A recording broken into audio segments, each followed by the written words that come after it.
TDP అధినేత చంద్రబాబు ఇచ్చిన మాట నిలబెట్టుకున్నారు. కాకినాడ జిల్లాకు చెందిన బాధిత మహిళ ఆరుద్ర సీఎం చంద్రబాబును కలిశారు.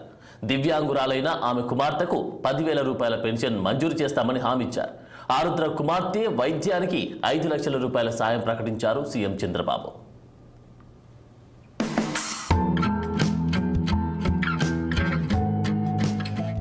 ఇక వైసీపీ ప్రభుత్వ హయాంలో ఆర్థిక సాయం అందక కుమార్తెకు వైద్యం అందక ఇబ్బందులు పేర్కొన్నామని పేర్కొన్నారు. ఇక మాజీ మంత్రి దాడిశెట్టి రాజా గన్మెన్తో పాటు వైసీపీ నేతల దాడిలో గాయపడిన బాధిత మహిళ ఆరుద్ర ఆమె కుమార్తె వైద్యానికి 5 లక్షల రూపాయల ఆర్థిక సాయం ప్రకటించారు చంద్రబాబు.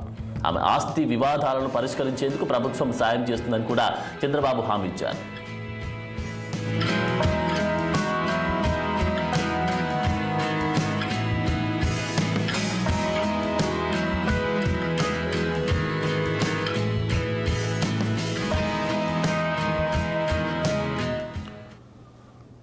తనకు కంగ్రాట్స్ చెబుతూ సీఎం చంద్రబాబు